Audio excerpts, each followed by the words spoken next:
மனிதனுக்கு தோராயமாக ஒரு குழந்தை குணம், ஒரு தேவ குணம், ஒரு மிருக குணம் ஆகிய இம்மூன்று குணங்களும் இருக்கும்.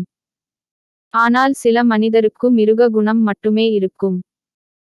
ஒரு மிருகம் காட்டிலிருந்து ஊருக்குள் புகுந்து மனிதர்களை கடித்தால் அதனைக் கொண்டு போய் காட்டில் விட்டு விடுவார்கள்.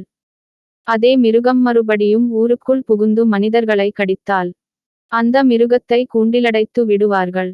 மனிதன் படைத்ததும் பார்ப்பதும் காதில் கேட்பதும் அனைத்துமே பொய்யாய்ப் போகிறது.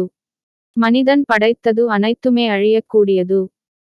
இந்த நாட்டு மக்களுக்காக எழுதியது எல்லா நாட்டு மக்களுக்கும் பொருந்தாது. அனைவருக்கும் பிரச்சினை வருகிறது. ஆனாலும் அது அனைவருக்கும் ஒரே மாதிரியான பிரச்சினையாக வருவதில்லை. இதற்கெல்லாம் காரணம் பணம் பற்றாக்குறையாகிருப்பது தான் தொல்லை. நான் மக்களுக்காக எழுத வேண்டியது இன்னும் எவ்வளவோயிருந்தாலும் அவைகளை எழுத எனக்கு நேரமில்லை.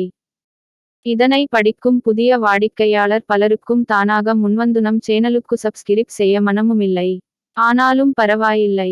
அதற்காக யாம் எழுதாமல் இருக்கப் போவதுமில்லை.